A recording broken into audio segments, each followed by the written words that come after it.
just gone live, which means we have a beautiful shot of Jackie at the front.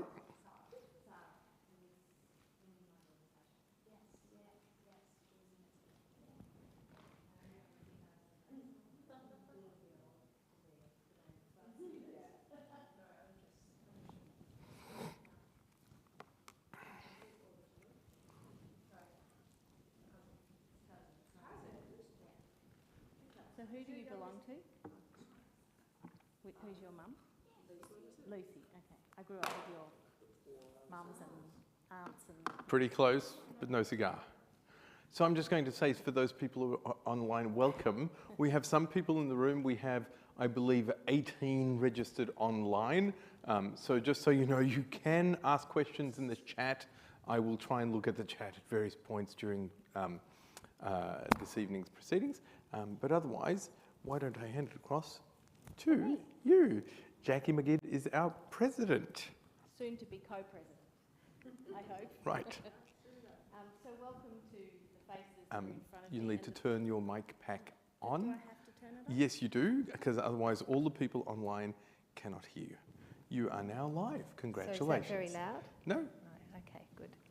Well, welcome to the faces in front of me and to the faces online. I'm just going to very briefly introduce this evening and myself.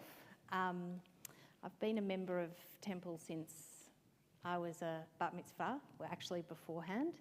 I grew up in Melbourne. I went to a non-Jewish school. I attended the Sunday school here, and some of my fellow Sunday school students are still friends of mine here through the synagogue, and my children did their bar and bat mitzvahs here with their children. So you can see there is a real sense of community in this congregation and history. And so I welcome all of you here, not just contemplating your bar and bat mitzvah, but also contemplating being part of a community that is a progressive community, which means that for the 3 young women sitting in front of me, you have the opportunity to run a service and to read from Torah in the same way as the boys do, which, you know, in a lot of Jewish communities is not a thing. So it's a very special thing at Temple Beth Israel and in the progressive movement more generally that you have the opportunity to do that. Yeah, that's me. It's not fun to look. So that's really what I wanted to say. The rabbi and the cantor and Caroline, our educator, will tell you a little bit more about the program. But as you think about your bar and bat mitzvah at Temple Beth Israel, I want you to think as a family about what that means in terms of your community and participation, and there's opportunities to be part of the community and to volunteer and to get to know one another, particularly as some of you may or may not go to a Jewish school, and so it's a way of connecting with Jewish community, which it was for me and for both of my kids who both had their bar and bat mitzvah here at Temple but didn't go to a Jewish school. So that's it from me. Thank you, Jackie. With that, I'm going to hand over to our soon-to-be new senior rabbi, Rabbi Alison Konya. Thank you very much. Now, how do I turn this off so I don't... You push the off Just button. flick the switch. It's just a mute button. There you There you go.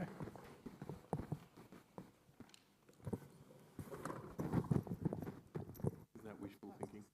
Well, no, it's, I want you guys, can you guys come over here so we can all see each other, so you don't have to be behind everyone. There you go, thank you. So, thank you for those of you that I said that are here in 3D right now, and for those of you online. Feel free to like turn that off so we don't have to look at ourselves. It's terrible. Get used to it. You'll be looking at that for years to come. Okay. Anyway, that being said, before we start, my name's Rabbi Allison, and what I wanted to do is I wanted you guys who are here to introduce yourselves, those of you that are parents or over the age of bar bat mitzvah, to share your experience of bar or bat mitzvah, the good, the bad, the ugly, and why is it that you want your child to celebrate bar or bat mitzvah? And kids, lest you think you're off the hook, what I want you to do is I want you to think about what are you either looking forward to the most or dreading the most, right? And for those that, can we look at the chat function? For those of you guys that are online, I'd like you to not be passive. Where do I look? I don't know where to look at anyone. You can't online. see it. I can see it. Okay, so those of you that are online, we'd love for you to share so you can start typing in your answers in the chat. So either a, see, I was being optimistic. No, feel free to come over here, join us so you don't have to come behind people. That would be great. Thank you. So who wants to start? I'll start because, you know, I can. So oh, yeah? No. I'll start with me. All right, I'll start with me. So I, as you can hear from my accent, am not from here originally. I come from California. And in California, everybody does everything big. Like, I'm not joking. At the bar bat mitzvahs in where I grew up in Los Angeles, they would have like bar bat mitzvah kids. I'm literally not joking. They would have like steam coming up from the ground, and the bar bat mitzvah child would like emerge and ta-da! And yeah, that was interesting. That was a fun one.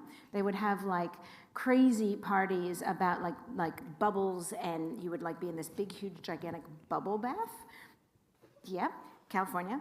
And they had magicians. They had like my favorite. Another one was a favorite where they had like someone was really into fashion, and so they had every table that was like a different shop in a shopping mall.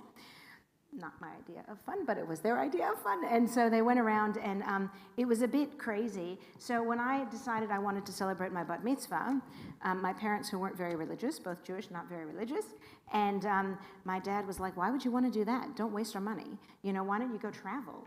And I said, thank you, happy to go traveling, and I want to celebrate my bat mitzvah. And so my dad made me prove to him why it was important. And I blame him for why I'm a rabbi today.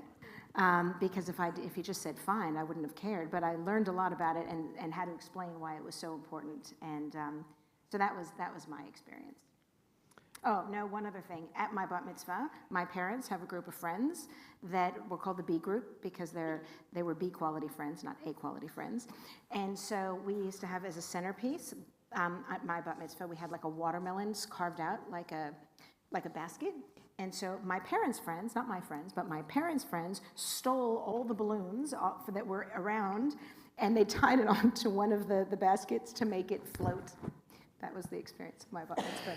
And they did it. It was quite impressive.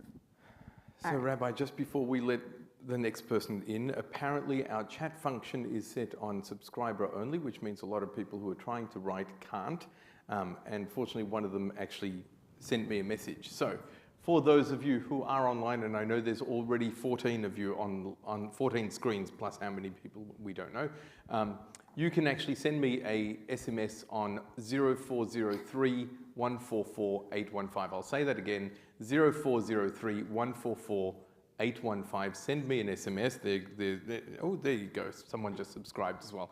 You can either use the chat function if you're already a subscriber, or send me an SMS and I'll register it here. Who wants to speak next? Who's next? Go for it. So my name's Dave.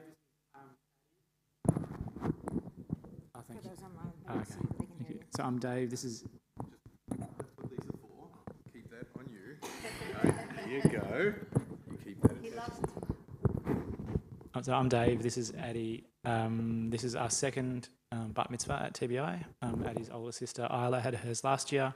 The family's been long associated with TBI for years and years. I had my bar mitzvah at Bentley Shul many years ago, like late 80s, like a very long time ago.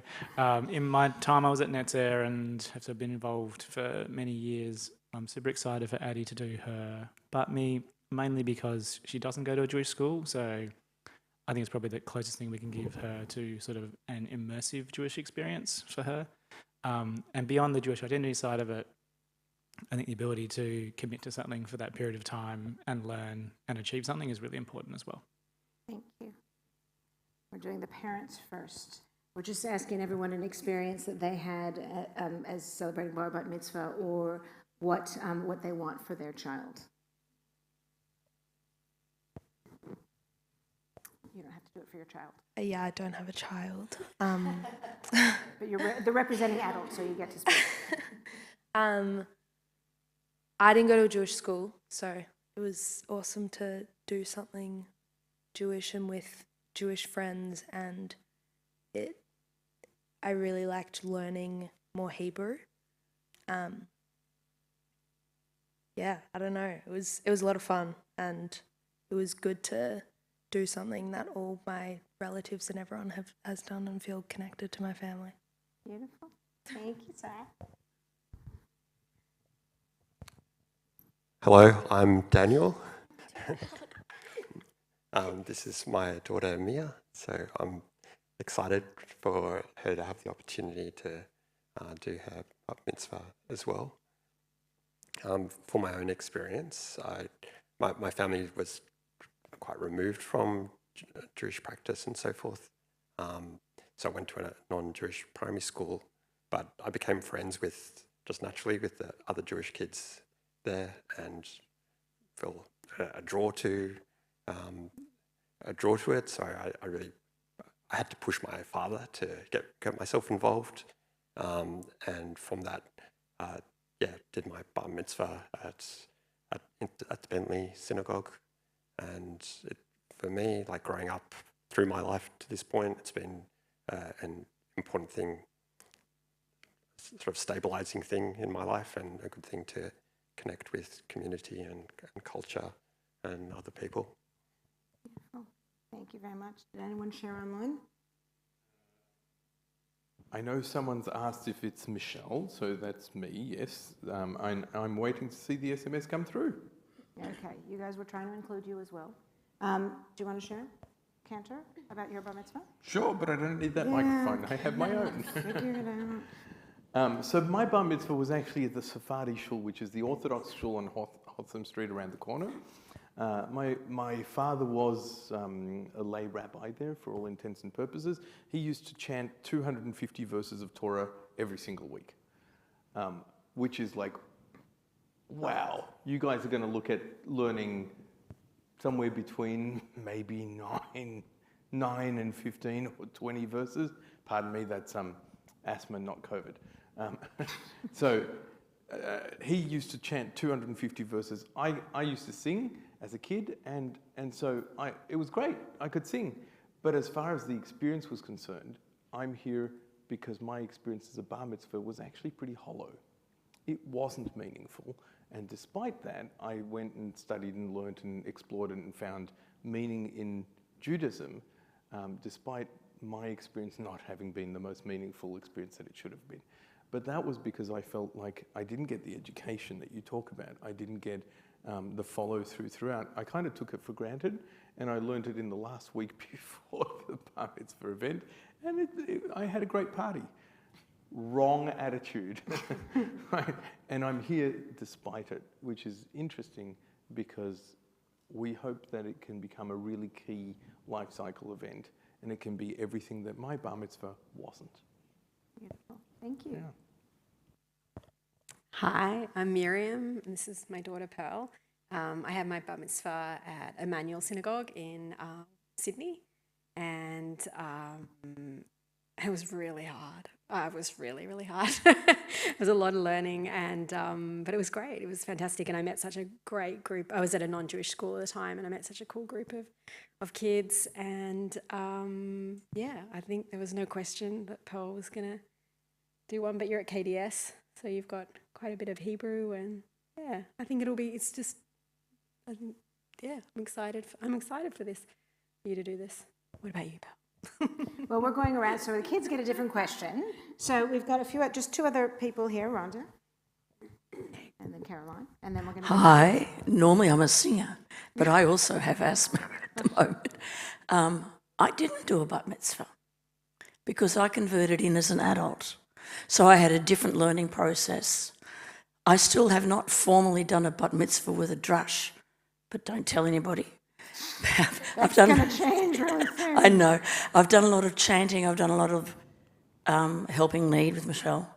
Both my boys went through King David for primary school. They both did bar mitzvahs when they were students at Wesley, which also had quite a nice Jewish collection of kids there. and I'm now involved in teaching. And I think one of the brilliant things about tackling a bar or bat mitzvah is it comes at just the right age. It shows you that you can tackle something, you can achieve something, you can stand at the front of the synagogue and ask 300 adults to stand up and sit down.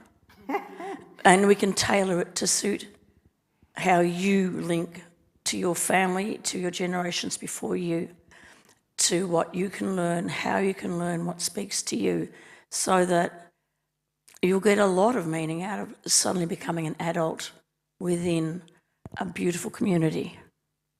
Thank you very much. Oh, Well, like Rhonda, I also converted as an adult, but I had the opportunity a few years ago to do an adult bat mitzvah. So it would have been a very different experience in some ways, but in others it would have been the same. We did do a year of study, and I'm still friends with the people I did it with. And the thing that struck me the most was we spent the whole year learning all these aspects of Judaism and all the things that we had to be able to do on the day. And then the whole thing was done and it seemed like it was a flash. And that was it. thank you. All right, kids, you've heard from the adults, I know, this look of horror. I do want you to know, after Mia looking at your face when your dad was speaking, it is written into our job description of parents. I'll get it eventually, Michelle. Our job description as parents is to embarrass our children, no matter whether we do something, whether we don't do something. So it's not just you. Every parent is going to embarrass their child. That's why you didn't bring yours, you know. So someone's going to be able to embarrass you. But you guys, this is my question. You are here probably because your parents told you you need to come here tonight. But my question to you is, what is it that you're either most afraid of or most looking forward to? And be totally honest when it comes to celebrating a bar bat mitzvah.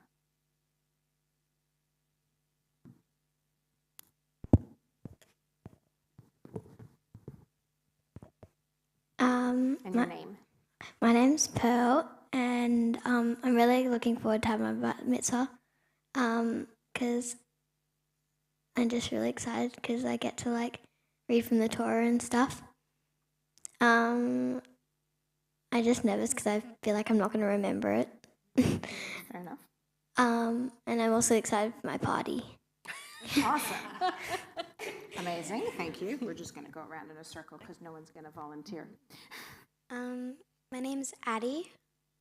I am excited to read from the Torah and I'm excited to read from the Torah and like become a Jewish woman and just celebrate with my family and friends. Beautiful. Thank you. I'm really excited about Your name? Emily, and I'm really excited about like becoming like bar mitzvahed, and I'm not very good at public speaking, so I'm a bit scared for like reading from the Torah. Yeah. Fair enough. You and many other people, one of the biggest fears is standing up in front of everybody or forgetting what you're going to do, you know, what you're going to say. I'm Mia, and I'm excited for like learning more about being Jewish and stuff. And I'm sort of worried about like, not remembering and like forgetting stuff as well as, I mean, I know that nobody's going to like laugh at me or anything, but I'm just a bit worried about that. Fair enough. Fair enough. Thank you, guys. Thank you for your honesty. Even though only one of you said the party, I was waiting for all of you guys to say that. But it's really great. I want to say something to you. You don't have a bar or bat mitzvah. You become bar or bat mitzvah, right? You reach an age. I'm also going to tell you, you're not going to be a man or a woman or an adult at the end of this process. You know, no chest hair, I promise. Well, I can't promise, but you know, it's not all of a sudden you're going to go through puberty when you have your bar or bat mitzvah. That's something separate. So, but what it does mean that we're hoping that by the end of the process, by the time you actually celebrate the ceremony, you will have learned a lot about what does it mean to be Jewish. So far, your whole life, your parents have told you, maybe you'll come to shul from time to time, rabbis, cantors are telling you, grandparents are saying things, you go to a Jewish school, you learn some things there. But the idea is to also figure out what it means to you when you're developing your mind and your body and your spirit inside. What does it mean to be Jewish for me? How am I going to wear it in my own way, in my own style? So the way we do that, we're going to pass this out to everybody right now. We have 3 pillars that the B'nai Mitzvah program is going to be founded on, right? 3 pillars. The first one, and I'll walk through this in a minute, ignore the first paragraph for a second, but the first pillar is knowledge acquisition, right? How can we be Jewish if we don't know what it means to be Jewish, right? We have to get the knowledge as to what does it mean to be Jewish, right? We know we celebrate Hanukkah. We know we eat latkes and sufganiyot, donuts. Why? We may know the story of the oil. Okay, what else? What else do we know about the story? What else does that story mean for us here today in terms of fighting for our sense of identity? What's the connection between Hanukkah and Sukkot? Come and you'll find out, right? But what does it mean? What are Jewish values, right? Why does TBI have Nourish, a program to feed the homeless, right? Why is it just because it's a really good thing to do, or is it a mitzvah? Is it a Jewish commandment? What are the commandments all about? You're going to become bar or bat mitzvah, a son or a daughter of the commandment. What are the commandments? How do we, as progressive Jews, understand those commandments, what God asks of us, how to connect to our Judaism? So the first part of celebrating bar bat mitzvah is to know, what does it mean? What does Judaism say and why? And what are the different ways of understanding it? The second one is community involvement. You can't be a Jew by yourself. I mean, you can, it's just super lonely, super, super lonely, right? So you need to be with the community, which is why at TBI and at Eitz Chaim, we ask the families to join the congregation, because it's a whole family process, right? Everybody's kind of involved and connected to it. And we want your families to get to know lots of other families that are going through this and the whole community, right? Not just the people you know. And you guys, the kids, wherever I'm looking at you, you guys are going to create your own community of friends, like our president said, that friends that hopefully will be friends for life. That every time you see them here, or maybe you connect and see each other outside, it's your community of peers, not just your parents' friends, not just your family, but it's your community. So being Jewish means that when you need somebody, they're there to help you. When you're really excited and want to celebrate, they're there to celebrate with you. That's what being part of the Jewish family is all about. And the final part is personal practice, right? So I said this at the beginning. It's great to know all these things. It's great to come to the community and see what TBI does here. But what does that mean for me? When I say me, I mean you, right? So what does that mean for you? How do you wear your Judaism? How do you personalize it? What do you do? So one of the things and the ways that we do that is by having a class. We're trying something different next year. You guys are our guinea pigs. Hopefully it will all work super smoothly, but you're our guinea pigs. We are going to be combining, aligning with Eitz Chaim this year. We've done it with the younger kids, pre-B'nai Mitzvah, and we're now going to bring the kids from Eitz Chaim and the kids from TBI together. How we're going to do that, we're hoping, this is a work in progress, but at the moment we're looking at getting a bus to go from Eitz Chaim for term 1, collect the students and bring them here and have classes here together. We may or may not at some point have a bus from here and take people to Eitz Chaim for a term. But the idea is that you get to meet everyone, and it's less hassle for the parents if there's a bus that takes them back and forth. So you can come to whatever synagogue. If you live closer to Bentley, you can drop your kids off in Bentley. If you live closer... Eitz Chaim is a smaller community where I've just come from. It's a smaller community in Bentley. It's a small congregation. And right now we're working on trying to create a broader vision and feeling that the community is working together. So it's a small community that at the moment, or very soon, will not have their own rabbi. And so it is a matter of working together and creating just kids to get to know each other in a wider space. It's a progressive synagogue, yeah. So we have 4 progressive synagogues in the progressive movement here in Melbourne: Eitz Chaim, Leobeck, TBI, and Kedem. And so we're just kind of, rather than being in our own silos, we're looking at how can we learn together.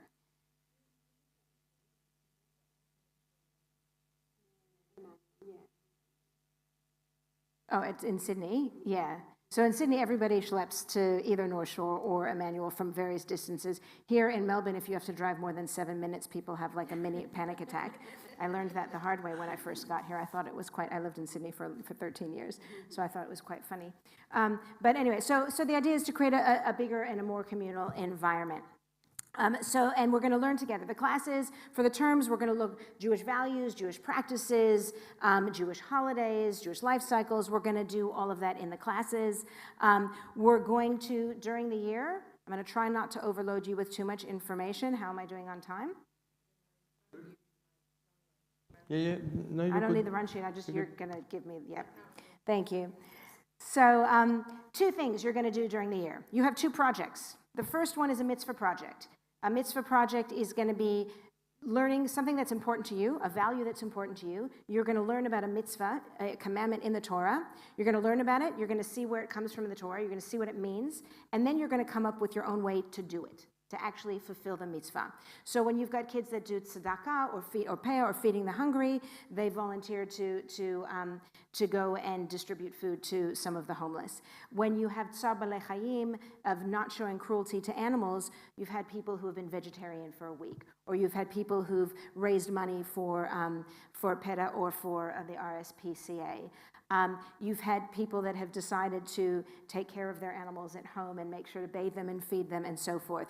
You had other people doing not wasting bal tashchit, and they literally tracked the water usage and electricity usage of everyone in their family and had reminders all over the whole house to be able to reduce the thing. So during COVID, we had somebody do makeh, which is preventing danger, and so they actually literally made their own masks.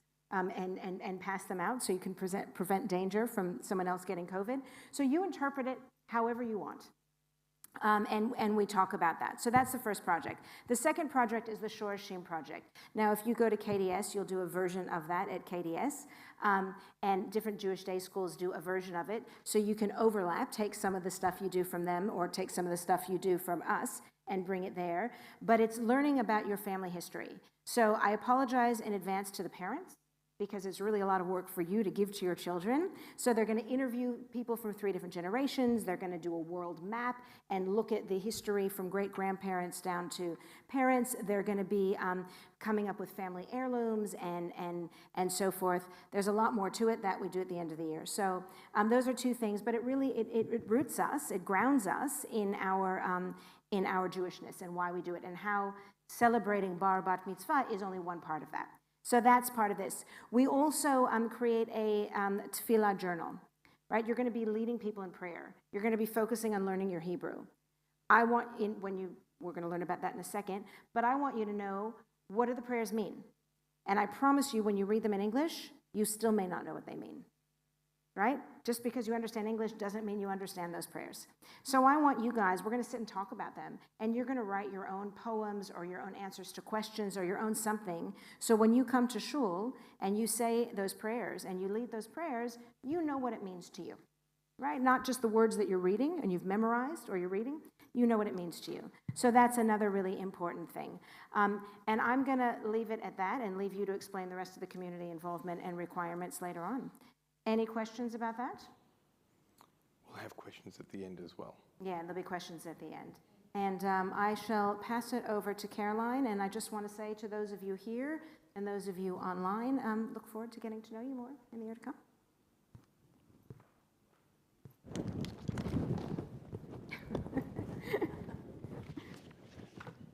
Well, hello everybody. Some of you know me, some of you are... Is your mic on? It is. Yeah, so the band is over, the tag over there you go. You got to get rid of the tag. You got to take the tag off. And the microphone is facing down. You need it to face up. Can I just roll my eyes? Hang on. Does it feel like that? Yes, Yes, yes, it does. Dad. Now, hang on, if I may, You may. that actually twists around, and now it's facing up instead of down. Congratulations. Now you've got to turn it back on. There you go. Wonderful. Thanks, Dad. You're welcome. Well, I've got a couple of people who are already learning with me here, and there'll be a few online. So I teach at the Beit Sefer Chaim, but I'm also the coordinator of the B'nai Mitzvah program. Well, Beit Sefer Chaim is our education program that we run for children who go to non-Jewish schools. So they come to us every Tuesday afternoon for a couple of hours. We feed them, and we teach them some Jewish stuff, and we teach them to read Hebrew. So when I say Jewish stuff, we're talking about a bit of Torah, history, Israel, holidays, donuts, and so on and so forth. So it's a really good lead up into the B'nai Mitzvah program. It gives them all the background that they need to be able to take on board everything that Alison will be teaching them afterwards. And then we also have a pre-B'nai Mitzvah program, which is for children who have not attended Beit Sefer Chaim, who can't read Hebrew and need to learn to read Hebrew before they start their one-on-one tutoring. So we actually have 3 programs that lead into each other very nicely. Okay, I am talking about tutor assignments. So we have a number of tutors. We have Rhonda here tonight. We have a few others, and I'm also tutoring. We've got a couple more coming over from Etz Chaim, which is fantastic. Can we just explain the fact that the class, because I haven't explained the tutoring program. So the class is the information part, Yep. but then the tutors are part of the preparation for the ceremony itself. Yep. So Rabbi Alison will be doing the classes that you do together with your friends every week. But then you also will need one-on-one tutoring with a person that looks a little bit like me or Rhonda. And what we will do is teach you what you're actually going to do when you lead the service. So we will teach you how to lane, which is to chant Torah. We will teach you all the prayers that you need to know. And then once you've learnt some of the prayers, we will actually invite you to come here on a Saturday and lead just 1 or 2 prayers so that you can have an experience of leading in just little small chunks, so it's not too overwhelming. So by the time you come to do your actual bar or bat mitzvah, you'll already know what it feels like to stand up here and look out to lead something, and so you'll be much more comfortable and confident on the day. There is also, in the week before your big day, there will be a dress rehearsal, which will be with either Cantor Michelle or Rabbi Alison, possibly a tutor if they can get here. And that's a full rehearsal. You will do absolutely everything that you're going to do at your actual ceremony. And then, that's also when you take photographs. So come dressed up and bring a photographer. So before the actual day, you will know that you know everything. So you will know that you're okay. And you will know that you've remembered everything. And you're not going to be up here on your own anyway. No one's up here on their own. There will be either a tame cantor or a tame rabbi standing next to you. And if you forget anything, they will whisper to you and get you going again. So you're not on your own at any point. Okay? So that's probably all I need to say tonight. So I'm going to invite Cantor Michelle. Dad, can you come up? Great, that's going to stick, isn't it? I can just see that's going to stick. Okay, thank you, Caroline. Not sure, does that make you mum? I'm so glad to see you guys here, because I think that this whole process is all about finding meaning in your Jewish life, finding meaning in this amazing cycle of coming of age and experiencing, not just learning a bunch of prayers, but finding out, what do they mean? What does this mean to me? What does this mean to my Jewish life?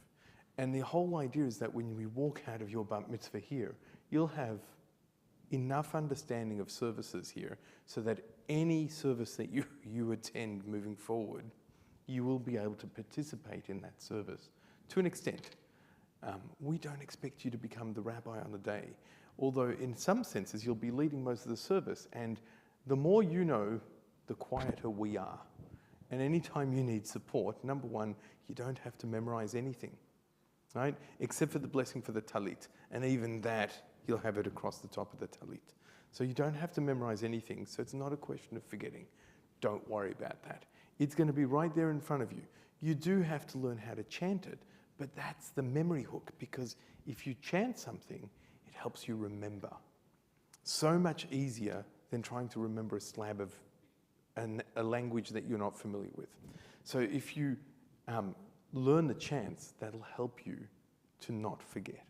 But I'll be right next to you, or Rabbi Alson will be right next to you to support you all the way through the service.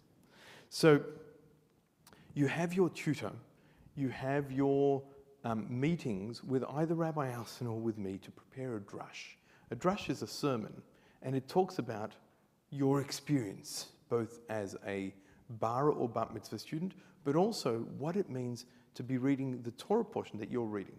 So that Torah portion might be about Adam and Eve, or Abraham, or the temple, or Moses, or the Exodus story, or all sorts of things that you might know about, or you might not know about.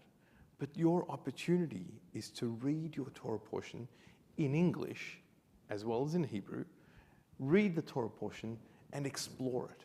And you explore it with mum and dad, or with your tutors, or with us. And when you explore it, you get to delve into it. You get to explore, what does it mean? What does it mean to them 3,000 years ago? What does it mean to our modern communities, whether the Orthodox or whether to us? But most importantly, what does it mean to you? What does it mean to you, this Torah portion, this bat mitzvah or bar mitzvah process? What does it mean to your family? Because it might mean something very different to you than it did to your family. And you should be able to embrace that and come up here. You will not do anything on the bima which you aren't 100% comfortable with and which is going to make you look fantastic. That's the rule, okay? So we actually have a progress sheet where you grade yourself from 1 to 10, and if it's not a 10, you don't do it. You will be at a 10 for everything that you do on the bima, for everything that you lead. So you don't have to be worried about that at all, okay? So some of the other things that you can do within the community are engage with community. So you'll get to know each other, but you'll also get to know the community as a whole. And that gives you lots of opportunities to engage. And that gives mums and dads also an opportunity to get to know other members of the community, the wider community, and to be involved in different activities within the community and build relationships. Because I guarantee you that if you guys get to know each other here tonight, and then you end up in the same class and working together all the way through the bar and mitzvah process, and mums and dads get to come in here and have a coffee together and have a cookie together, or maybe do something while you're here, suddenly there's a real bond that develops between both the students and the parents. And I think that's an invaluable part of what we're doing in building community.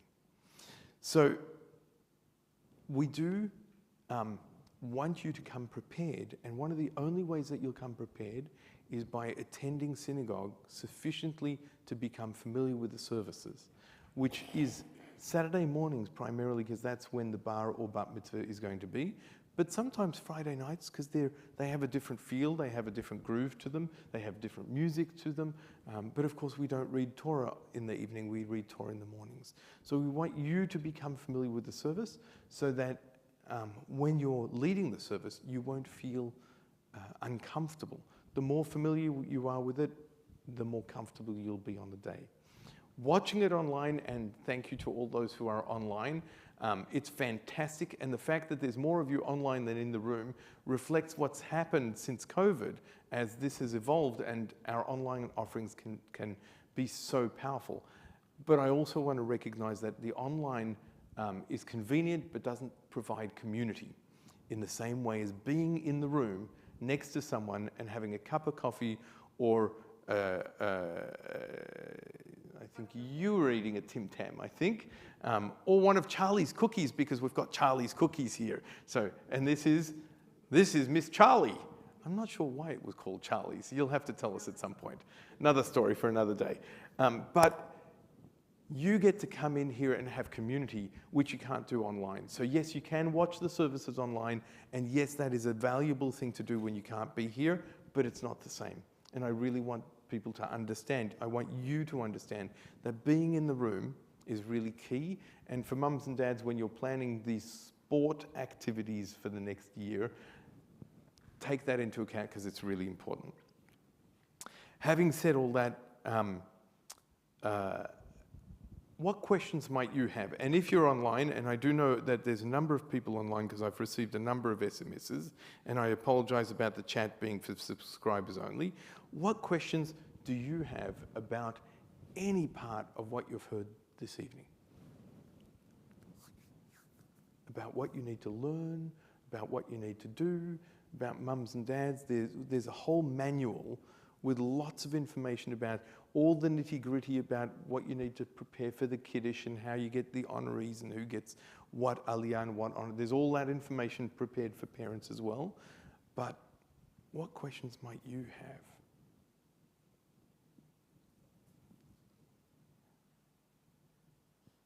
Go on out loud. One question I often get asked is, yes, I'm allowed to yell.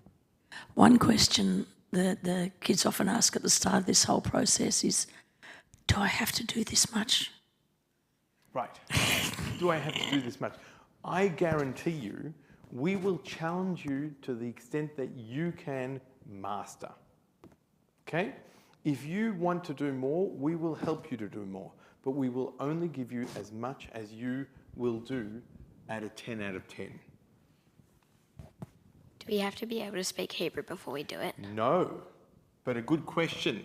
If you were able to speak Hebrew, you'd probably be either Israeli or you'd be coming out of a Jewish school with a Hebrew intensive program. We are very aware that your Hebrew level is going to be probably Hebrew decryption.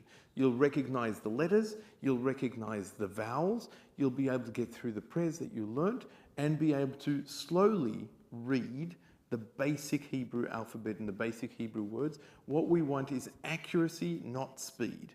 We want you to be able to read it accurately, but we're not concerned about fluency, and we're certainly not expecting you to speak the language fluently in 1 year or less. That would be awesome if we could. Good question. I also want to say one thing in answer to the question as to, do we have to do this much? What I say to students when I meet with them first is a quote that comes from our Mishnah, our sacred Jewish text, that says, according to the effort is the reward, right? The more you put into it, the more you're going to get out of it. So think about it. Think about something in your life that you guys have done. Let me ask you a question. Have you ever done something and put no effort in and did really well? Has that ever happened to you? Raise your hand if that's ever happened to you. You did well on something that you didn't even try to do. You just did it. 2 of you? Really? That's never happened to you in your life? Really? Has that ever happened to you? You're thinking about it? Okay. Let me ask you this. Have you ever worked really, really hard for something and did well? Okay. So for those 2 of you that said that you remember doing both, which one felt better? You both did well at the end.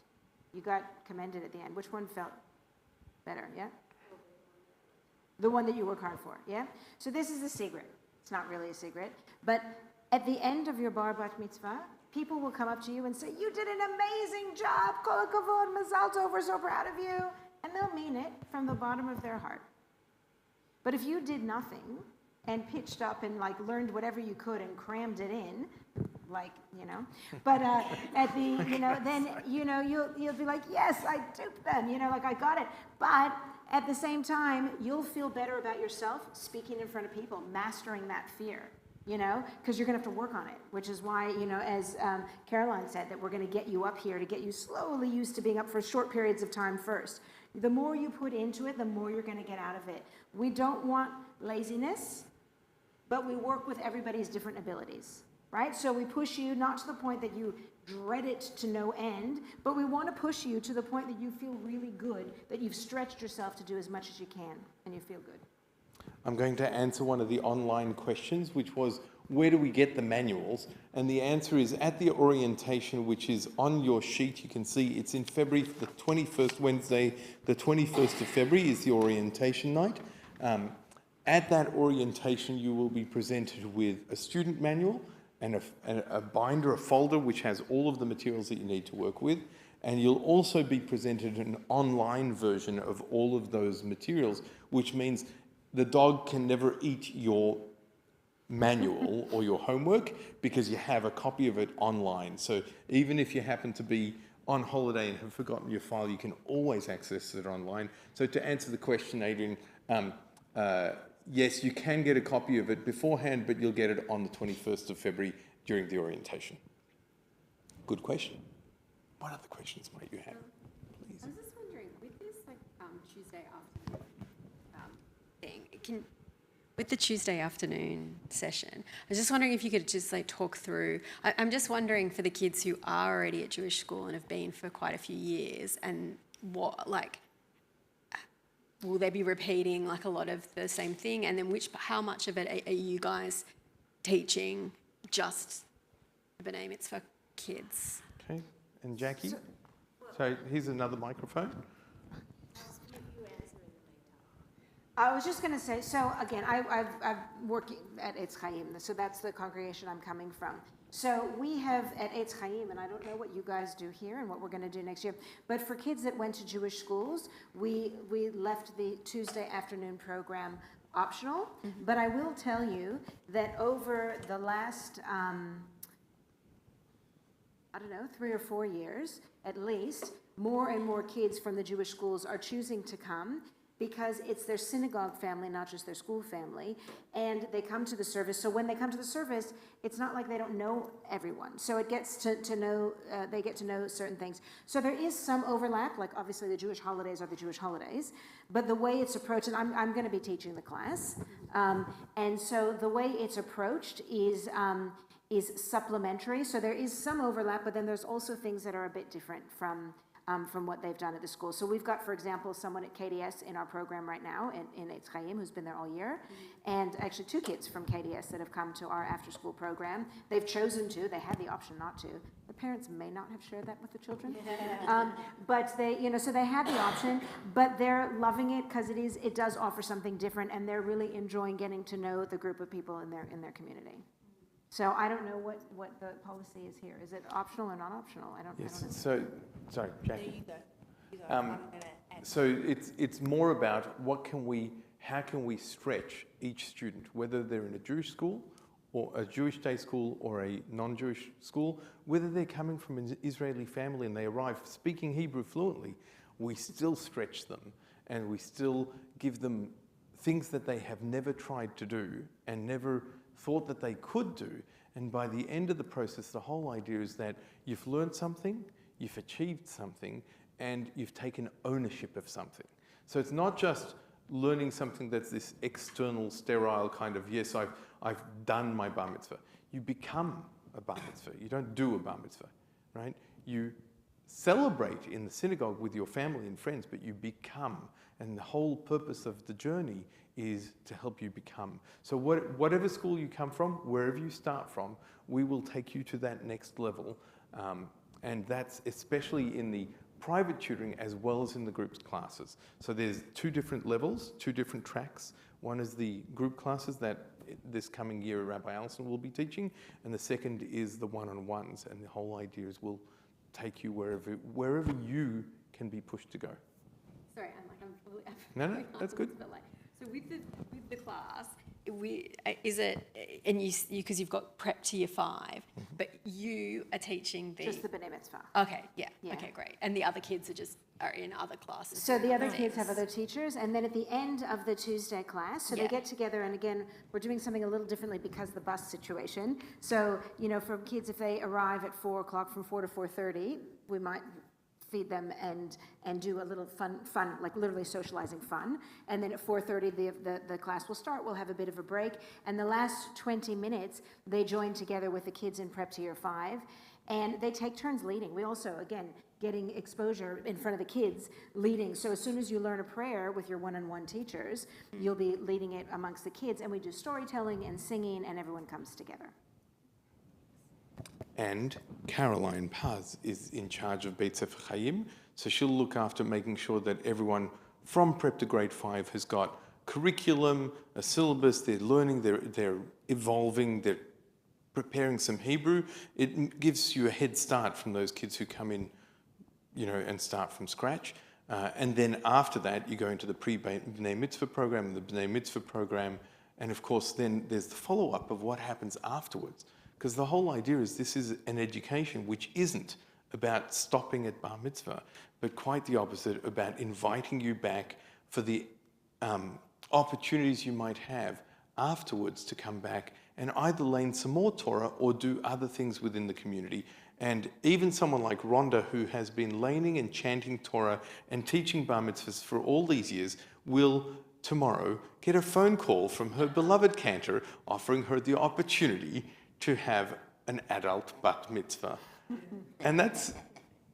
I won't do it tomorrow. She won't answer the phone. She won't answer the phone when she sees me call. Jackie.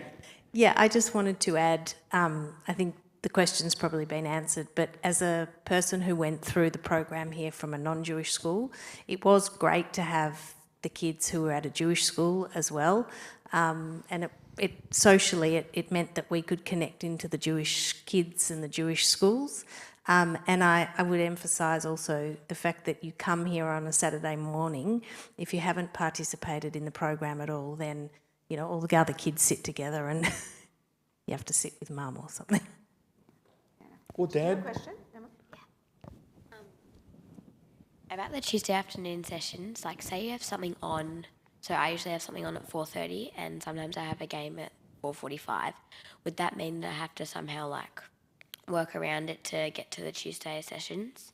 Yes. So one of the things, if you miss one here and there, that's fine.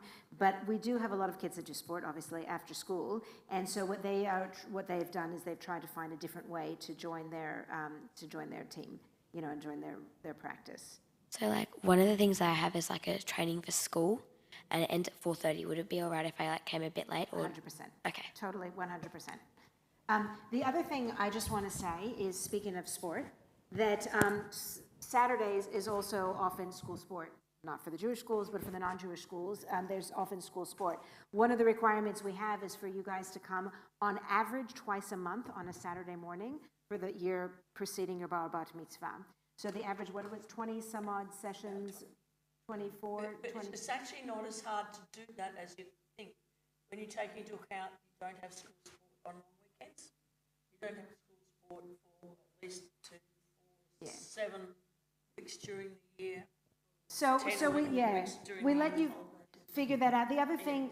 You could also ask your team, explain to your coach that could you please be rostered off for 2 games during the season in addition to all those other ones. You'll find it looks like a giant spreadsheet is needed. We will work with you. That's the key you need to know. We'll work it out so that this should not be a source of stress. We just need to know what the context is and work with you. And if you need to come late sometimes or leave early sometimes, or your season is from point A, the first half of the year, and you're going to miss more things, but then the second half of the year you'll make up for it. The whole point behind it isn't to make you suffer, I promise. Right? The whole point behind it is so you can become familiar with the people, the music, the melodies, the prayers, and feel a community. So it actually makes your work at home easier if you come, the more often you come. And if you guys in class say, hey, are you going this weekend? Are you going next weekend? You can all go together. Then you sit in the back and schmooze until we glare at you. And then you stop for a second until we do something else. Then we glare at you again. And, but it creates a social dynamic, and you guys can, hang out and stuff afterwards. But you get to know everyone. You'll find that the continuing community will take you in and help you through. I'm going to answer another question from online, which is Anna and Lila Kirkland are asking, being that you're 2/3 through the way into the Bat Mitzvah, how will the new process affect her, and will she keep going as she has been? By and large, you'll keep going as you are. The classes will be a little bit different in how they function in the afternoon, but pretty much you'll keep going exactly as you are, primarily with the the bar mitzvah tutor all the way through summer, etc. We make sure that you have work to do, and because I think it was April 20th. Yeah, April 20th. You're just at the very beginning of the year anyway. We'll make sure that you keep going in the program as you are. Other questions? Other concerns that anyone might have? Jackie, did you want to? Okay. Then the important thing to know is our doors are open. Our offices are open. Our phones are open. We are here for you. We are here to support you. We are here to celebrate with you. We are here to journey with you to make it meaningful, because it doesn't have intrinsic meaning. It only has the meaning that you imbue it with. You give it meaning through the work and commitment that you make. That was such a beautiful ending. However, I forgot to say two things, so then you have to repeat that Hang on, afterwards. Pearl here has a question. Will the Purim spiel have something to do with the Bar Mitzvah program? Say that again. Is that Purim spiel? Will the Purim spiel have something to do with the Bar Mitzvah program? That's a good question. That's a great question. Will the Purim spiel have something to do with... I'm planning a Disney Purim spiel, which I think would be great if you like to sing. Come and join my Purim spiel cast. That'd be awesome. But it's not necessarily part of the Bar Mitzvah program in the sense that you can participate as much or as little in the Purim spiel as you would like, but I will have a kids choir involved in my Purim spiel. And that actually fits into the mitzvah part of the process as well. You're doing things for your community and you're learning about how it connects to the festivals and how to celebrate. Rabbi had 2 more points. Yep, and now I have a third. But I will do very quickly. Because this is the year that you guys and your families are going to be super involved, we would love for you to come to all of the festivals, not just the Purim ones, but all of them, to see how it's done communally. And parents, I'm taking this from Jackie, we are inviting all the families to use this as an opportunity to volunteer. This is a great opportunity to help out with the Chagim, to help out on various committees, to help out, be involved. This is a great time. So we hope that you can be able to give what you can, because you are very invested in this period. So that was one thing. The second thing is, I think it's my first Shabbat here, actually. We're going to be doing a B'nai Mitzvah intake service. What that means is that you need to be on time, hence I do too. And it means that you're going to be presenting your child with their Siddur. Now, they're going to get it at their orientation, but you guys are going to get an A5 label, and in it you're going to write a private message to them. We'll tell you about it. And you're going to put it in right before the ceremony, and there's a little tiny, 5-7 minute thing that you're going to do at the very beginning of the service that you present to your child, and that your child is going to be using throughout their bar bat mitzvah. So that's the first thing. The second thing that I wanted to say is that, as Cantalulu mentioned, that you guys are going to be divvied up between the two of us. And we're going to be, you can talk to either one of us, we're both going to be here, but we're going to be following you through from the beginning to the end. You have a tutor that's going to be prepping you, but you're going to be meeting with us every few months, to check in your progress and make sure that you can get a 10 out of 10. And if we need to tweak it, or give you a kick up the you-know-what side, or work with you guys, that's what we're going to do. So you're going to meet with us throughout the whole time. So we get to know you, so we're not going to be strangers to you, and you're not going to be strangers to us on the day. Okay. Guys, anytime you have a question, send us an email, call us. Caroline will be doing a lot of the coordination and sending out emails through either Caroline or through Lilach. But Rabbi Elson and I are always here, and we're always on tap. Whether you come up and grab us at the end of a service, or whether you come and see us by making an appointment, we'd love to get to know you. We'd love to engage with you and journey with you. And Mazel Tov. Welcome aboard. For those who are online, Shalom. I'm going to shut down the live stream. But if you have a question, send us an email. There was actually a handout which has our phone numbers and our emails. You'll find them on the website, or we'll email them out tomorrow. Yeah. We'll email them out tomorrow. There you go. Caroline will send them out to you. Shalom, everyone, and we'll